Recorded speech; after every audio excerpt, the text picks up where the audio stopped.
So good morning, good afternoon, good evening, whenever you're joining us. I am Shauna Dawson Beer, as most of you know me. I am also Beautiful Altadena. Beautiful Altadena is a decade-old group that has been online for some time. As those who I'm sitting here with know, and probably many of you listening, we developed on Facebook because we had no mechanism as unincorporated county to have any real means of communications in town. And we had advocacy issues where we didn't feel we were represented. So that is the void that we were filling. I thought that we would completely get off Facebook and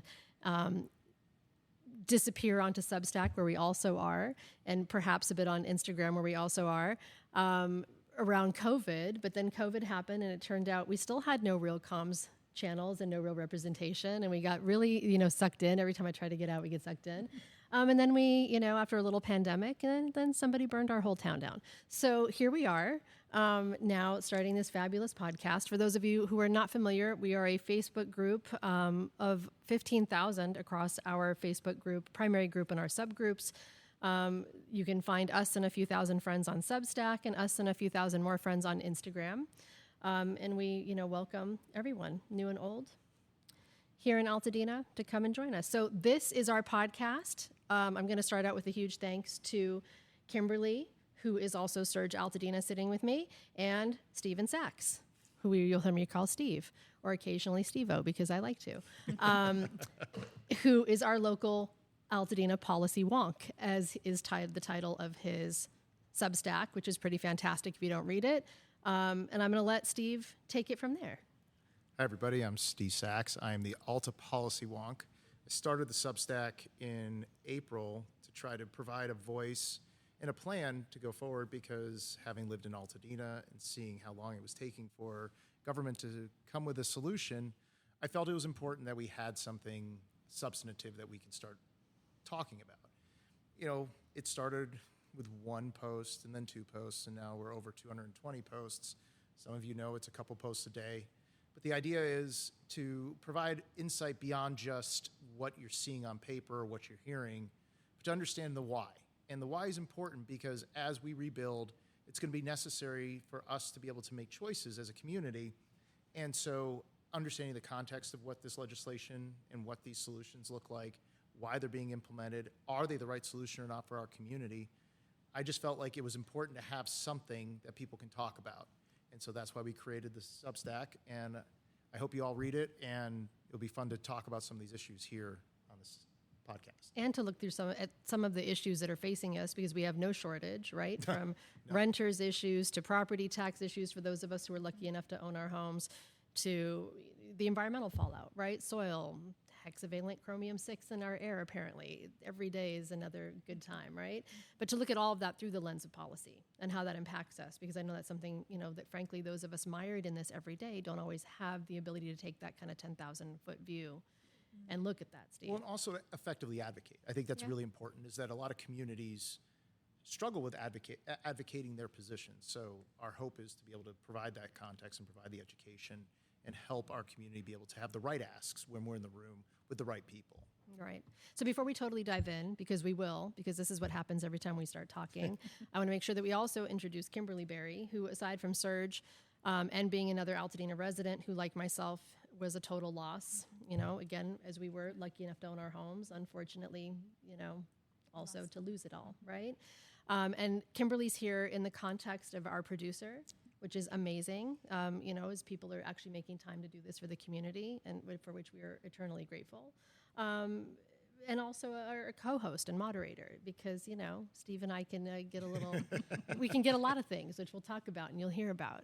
But I'll let Kimberly take it away. Sure. So I think the first thing we'd like to do is just hear from Steve. I think you were talking about what are some of these influences and what are the contexts where we're seeing some of the solutions that are coming forth for Altadena. So we want to understand what is happening, what's next, and again, like you said, how can we better advocate for ourselves and for a beautiful recovery for Altadena. So if you can maybe talk a little bit about that. Sure, yeah. I mean, the way I see it right now and what I'm hearing from a lot of the legislators is this session has been extraordinarily busy creating bills, because that's what we do in California. We use bills to drive policy. And they've been focused a lot on Altadena. And so these bills have been created, particularly some of the bills we'll talk about today, which is AB 797, AB 78 or SB 782, SB 79 we may touch on a little bit. And some of you may have recognized SB 549, which was killed, but that was another bill that was talked about. The Palisades was very anti that one. And a lot of these bills were designed to address some of the concerns that were coming out of the fires, especially back in February and March when visibility was very limited. And so you had this push then to try to create these solutions because people were craving it. And they knew it was going to take 7 to 8 months, but there were so many pieces up in the air, especially from the federal government. What was their role going to be? Was there going to be any money that traditionally follows onto the FEMA money that we've seen for disasters historically? Was that going to happen? I think we asked for $40 billion or thereabouts. And so, how do we structure all of this? And that's what a lot of these legislative pieces were doing. And we're now at the last part of the session in Sacramento, and we're now at that point where the rubber's meeting the road. Some of the bills are being killed in committee, but the vast majority are going to make their way through. One has already been signed relating to mortgage relief. And so we've reached that endpoint, or we're reaching that endpoint. And I guess the big thing coming forward is going to be, this is what we're going to live with.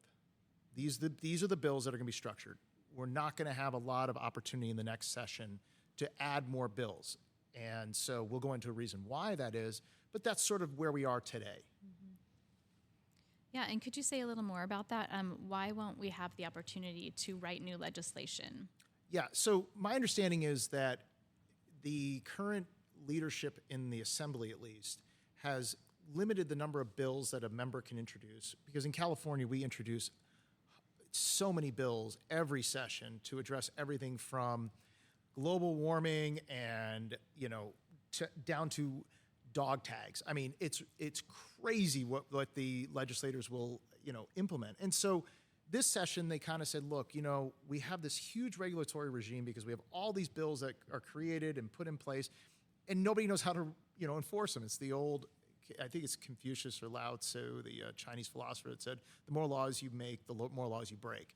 It's become so hard for the government to even govern in California because everything is done through legislation. So in this session being the 2-year term that's going to expire in 26, the leadership had said, we're going to limit the number of bills that are available to legislators to try to corral this growing state and to focus the legislators on issues that maybe are a little bit more topical for their constituents and for California as a whole.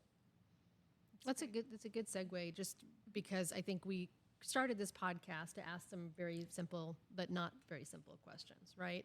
Yeah. About who is writing the rules of recovery, which ultimately does come down to all of this legislation and these bills that are happening largely or entirely without community input, frankly.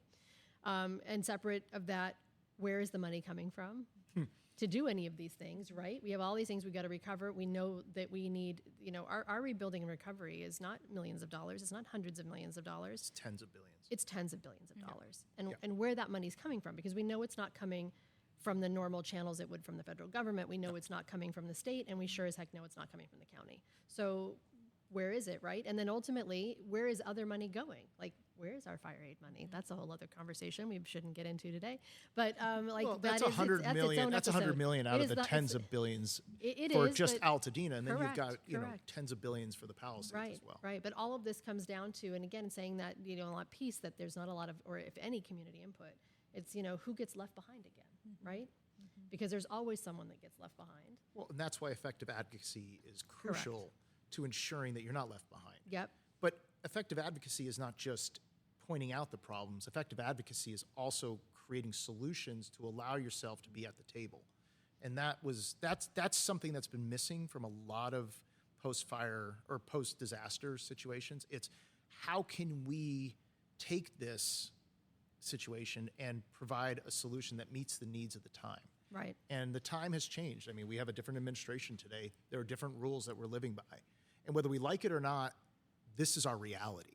And we can't just, wish it away because it's not going to go away. Yeah, yeah. There's no waking up from this nightmare. Good times. But I think to your point about advocacy, before we can even be our own advocates or seek others to be our advocates or demand that advocacy through whatever channels we have to do that, we need to actually understand all of this. Yeah. Right? We need a baseline. We need to know what the legislation is. We need to know what it means. We need to understand how nuanced a lot of this is.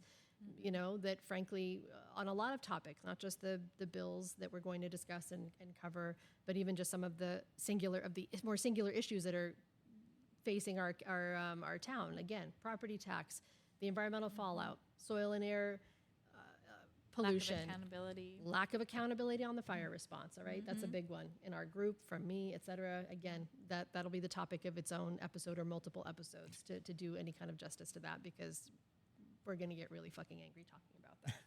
I'm going to get really fucking angry talking about that, and probably you too, because we're both West Altadena in the no evacuation, no sirens, no nothing, except for, you know, neighbors dying in their homes. Yeah. So, again, that's a hot button topic for all of us. But my point, very simply being, we have all of these things where we need to have this level of education and to advocate for ourselves, and we don't. And I think most of us don't even know about any of this policy. I know if it were not for you, Steve, I would not have my head around all of this policy, let alone, and even spending as much time as I do with you, I at times struggle with it.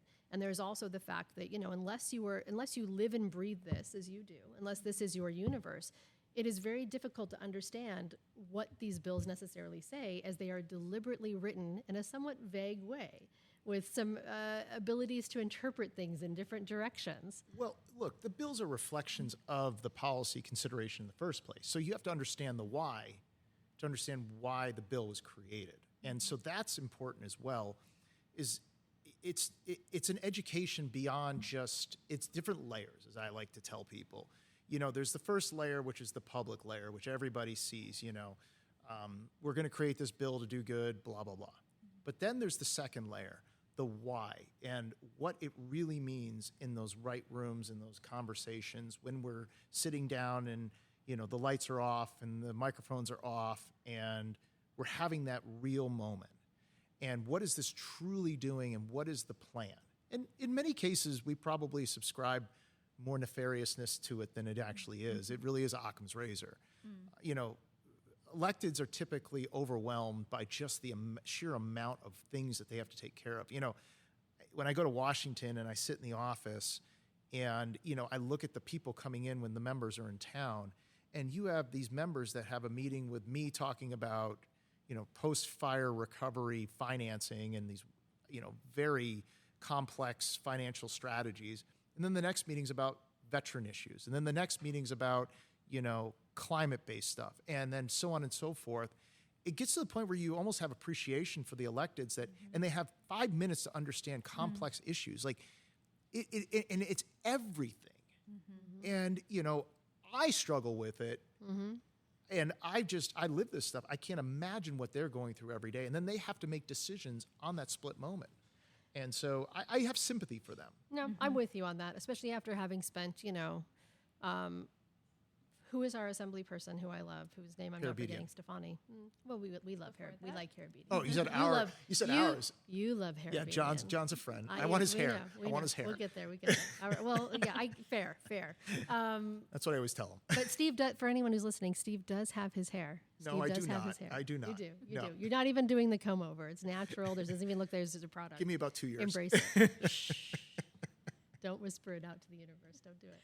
Nutrafol. Wait, we should have an ad for Nutrafol. Oh, there you go. No, I wasn't finished. Okay, keep going. But when you're done, I want to ask you about the third layer. So keep going. Are you going to get on the third layer? Well, the third layer is like that's where the lobbyists live. Yeah. I was just going to say that I do appreciate that. No, I was thinking about our San Francisco Assembly person, Stefani. Oh, yes, Stefani. Right? Yeah. So Stefani came down here in March and ended up spending hours with me. In my, you know, at the time, new rental home that was completely empty, sitting at a donated table with some very random chairs with me, with looking at a lot of primer white walls in this empty place, because, you know, this is what happens when very curiously everything you've ever owned is gone overnight. It's a very strange, surreal reality. I don't think anyone could understand unless you're living it, right, Yeah. Kimberly? But I really did appreciate that she wanted to try and understand what the myriad issues were that were facing our community, and she took a notebook practically worth of notes, just sitting with me trying to get her head around that.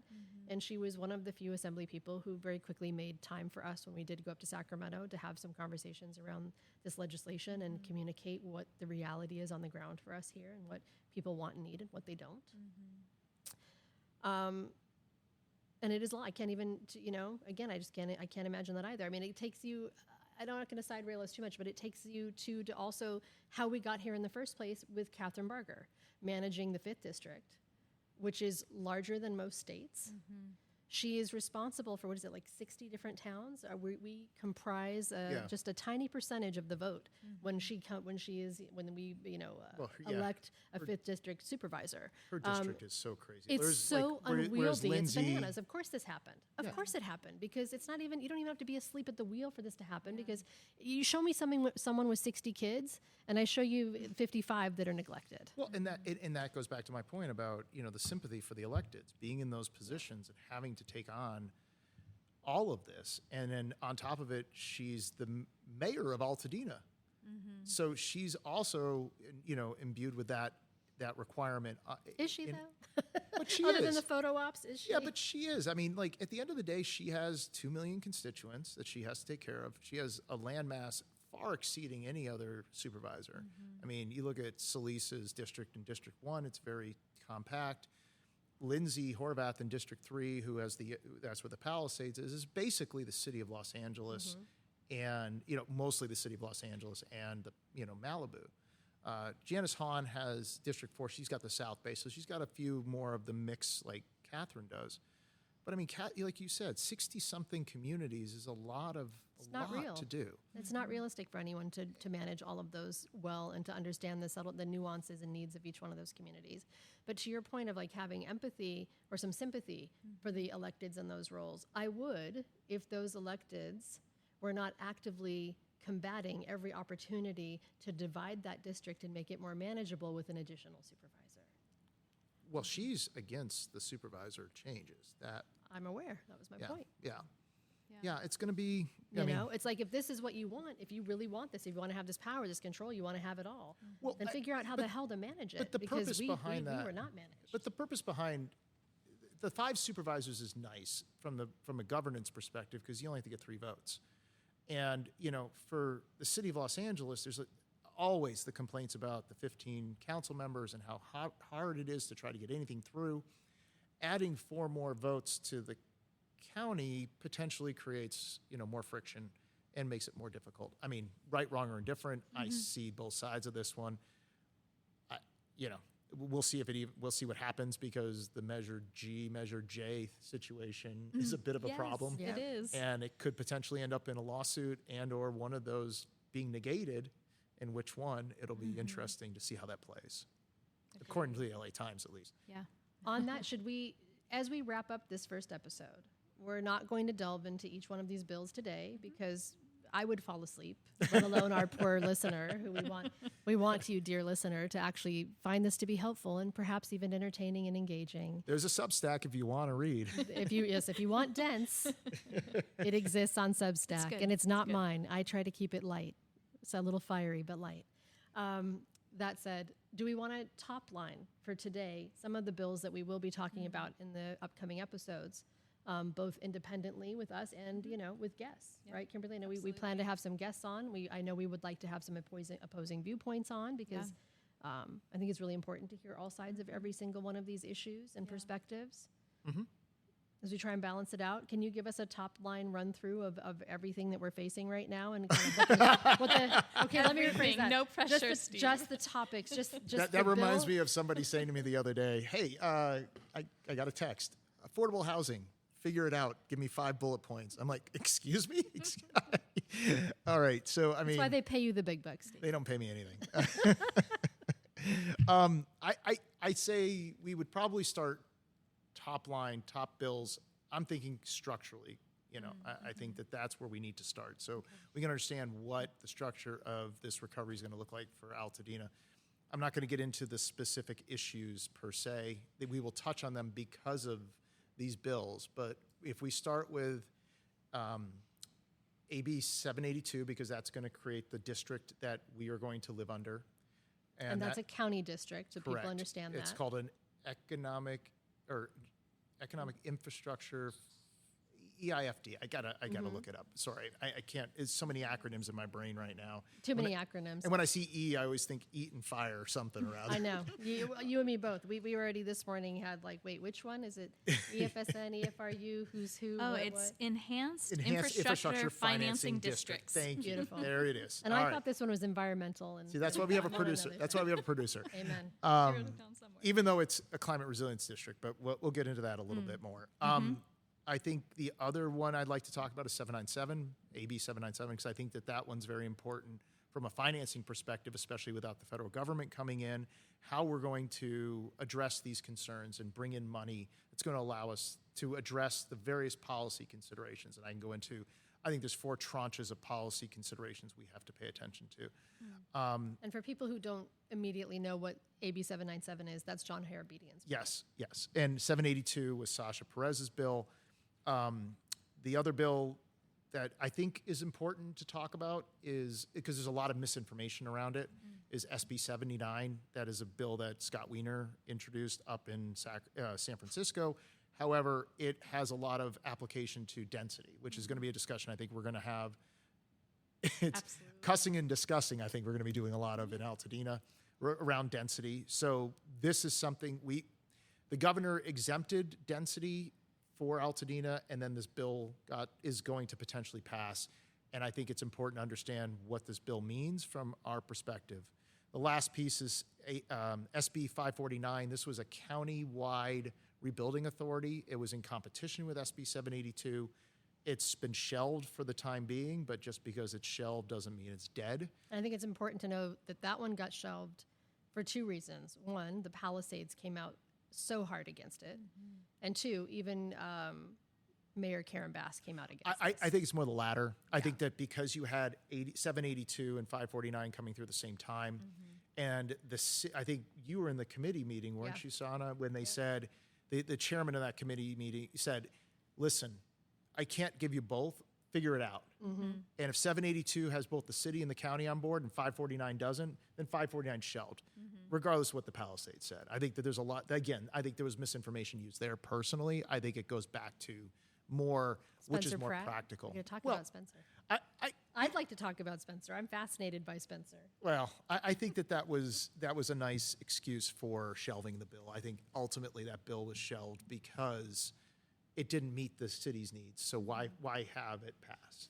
Yeah, that makes And sense. let's say the Blue Ribbon Commission didn't have all the support of all the different groups. So this was a cleaner way That was to another handle it. fun meeting I sat in on. Yeah, and the Blue Ribbon Commission was behind 549. Right. So I think those are the bills that I think will allow us to delve into, start to figure out how to start discussing some of these broader questions with an example that's tangible for us to start with. And I want to say again that we are discussing what these things are, what they mean, how they're going to play out in our community, how we may advocate for ourselves within the confines of them. And I say within the confines of them because I think it's important to note and create context of the sense that, the ship has sailed on these largely. For all intents and purposes. Right? I mean, from a legislative perspective, the time to demand, via community pressure and mechanisms, any kind of real change or amendments of which we,